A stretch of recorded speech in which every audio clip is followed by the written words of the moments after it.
Hello everyone. आज की हमारी क्लास का टॉपिक है घराना। घराना क्या चीज़ है, घराने के क्या प्रकार हैं, घराने का संगीत में क्या योगदान रहा है, इन सब चीज़ों को हम पढ़ेंगे। सबसे पहले क्लास सेकेंड ईयर में घराने के जो प्रकार हैं वो 3 प्रकार हमें पढ़ने हैं, जिसमें है एक ग्वालियर घराना, जयपुर घराना तथा किराना घराना। तो सबसे पहले शुरू करते हैं कि घराना क्या है, उसके बाद हम पढ़ेंगे ग्वालियर घराने के बारे में। सबसे पहले घराना, जिसका शाब्दिक अर्थ है परिवार अथवा कुटुंब। यहाँ जब बात संगीत की होती है तो घराने का अर्थ एक ऐसा परिवार, एक ऐसा कुटुंब माना जाता है जो अपनी शैली को कम से कम 3 पीढ़ी तक लेकर जाए तथा आगे वाली पीढ़ी में भी उसका प्रचार प्रसार करके अपनी गायन शैली को डेवलप करे। तो घराने का यहाँ संबंध शैलियों से तथा संगीत के प्रचार प्रसार से है।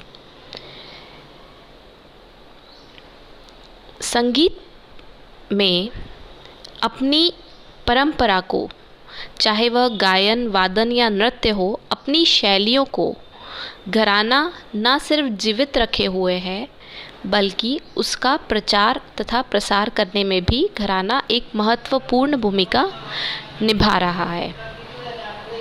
घराने में गुरु शिष्य परंपरा का निर्वहन किया जाता है, जिसमें शिष्य गुरु के सम्मुख बैठकर उनसे शिक्षा ग्रहण करता है तथा अपने गुरु की संपूर्ण शैली को अपने अंदर आत्मसात करने का प्रयास करता है।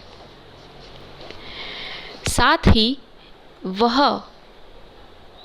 अपने गुरु से अनुशासन भी ग्रहण करता है तथा संगीत में रियाज, संगीत में गाने का तरीका किस प्रकार का होना चाहिए, वो चीज़ें भी अपने गुरु से ग्रहण करता है। तो घराना संगीत की न सिर्फ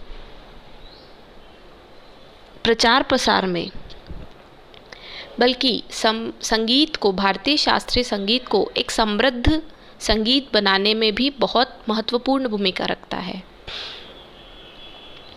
हम शास्त्रीय संगीत में, क्योंकि घराने का संबंध गायन शैलियों से माना जाता है, हम कई ऐसे घराने भारतीय शास्त्रीय संगीत में हैं जिन्होंने अपनी ऐसी शैली डेवलप की है जिसने तथा उसका प्रस्तुतिकरण इस प्रकार से किया है जिसने भारतीय शास्त्रीय संगीत को कई बड़े बड़े कलाकार प्रदान किए हैं। आज हम बात करेंगे ग्वालियर घराने की। ग्वालियर घराना अपने आप में, ग्वालियर का संबंध क्योंकि तानसेन से माना जाता है, तो अपने आप में ग्वालियर घराना नाम से ही समृद्ध हमें नज़र आता है। तो सबसे पहले जानते हैं कि ग्वालियर घराना, जिसके जन्मदाता रहे हैं नत्थन पीर बख्श, उन्हें, नत्थन पीर बख्श को ग्वालियर घराने का संस्थापक माना जाता है।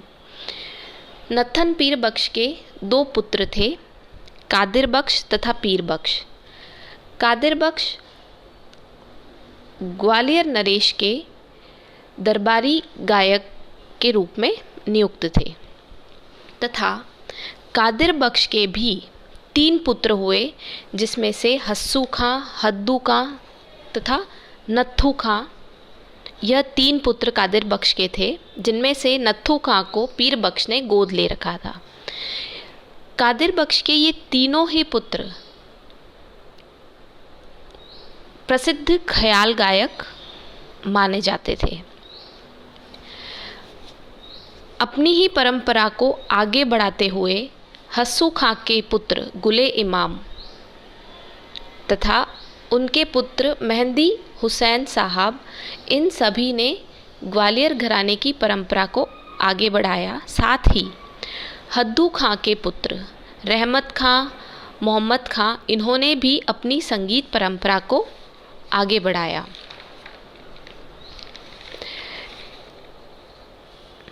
इसी के साथ इस घराने के कई शिष्य भी ऐसे हुए जिन्होंने घराने की गायकी को इस प्रकार आत्मसात किया कि वे भी इस घराने के कलाकार बनकर हमारे सामने आए, जिसमें सबसे पहले नाम आता है बाल कृष्ण बुआ इचलकरंजीकर का।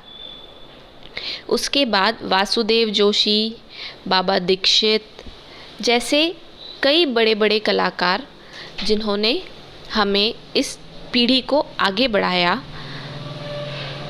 बालकृष्ण बुआ के शिष्य रहे पंडित विष्णु दिगंबर पलुस्कर, जिन्होंने भारतीय शास्त्रीय संगीत को आगे बढ़ाने, उसके प्रचार प्रसार में बहुत महत्वपूर्ण भूमिका निभाई है।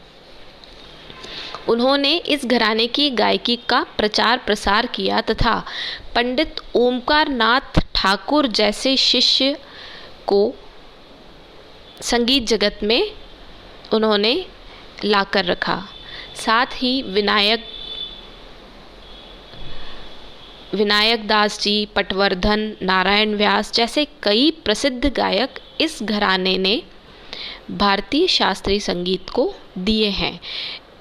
ग्वालियर घराने की जो शिष्य परंपरा रही है वह बहुत ही स्ट्रॉन्ग परंपरा रही है। बहुत अच्छे शिष्य भारतीय शास्त्रीय संगीत को ग्वालियर घराने से, बहुत अच्छे शिष्य ही नहीं, बहुत अच्छे कलाकार भारतीय शास्त्रीय संगीत को ग्वालियर घराने से प्राप्त हुए हैं।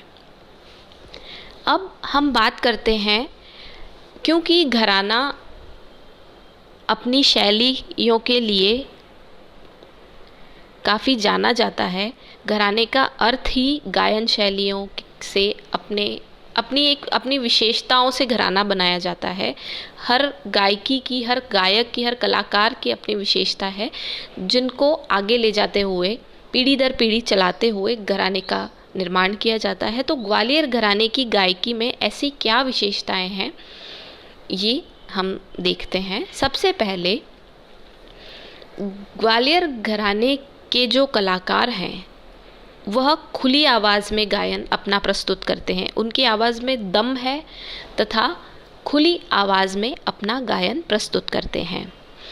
दूसरा है, क्योंकि ध्रुपद अंग का बहुत ज़्यादा प्रभाव हमें ग्वालियर घराने पर देखने मिलता है, तो ख्याल भी ध्रुपद अंग से मिलते जुलते ग्वालियर घराने में गाए जाते हैं। ग्वालियर घराने की तानें सीधी तथा स्पष्ट होती थी। बोलतानों के साथ लयकारी का प्रयोग होता है तथा गमक का प्रयोग भी ग्वालियर घराने की गायकी में बहुत अधिक रूप से किया जाता है। उपशास्त्रीय विधाओं में तराने को प्राथमिकता प्रदान की जाती है तथा अपनी प्रस्तुति पर ग्वालियर घराने के कलाकार बहुत अधिक जोर देते हैं। साथ ही लयकारी के बीच में कभी कभी लड़त दिखाना, यह इस घराने की विशेषता रही है। ग्वालियर घराने की बंदिशों में सुंदर भावों का सुंदर प्रयोग हमें देखने को मिलता है। तो ये थी ग्वालियर घराने की परंपरा तथा उसकी विशेषताएं। हम अगली क्लास में दूसरे घराने के बारे में पढ़ेंगे। आप सब लोग अगली क्लास में फिर मिलते हैं। आप सभी का बहुत बहुत धन्यवाद।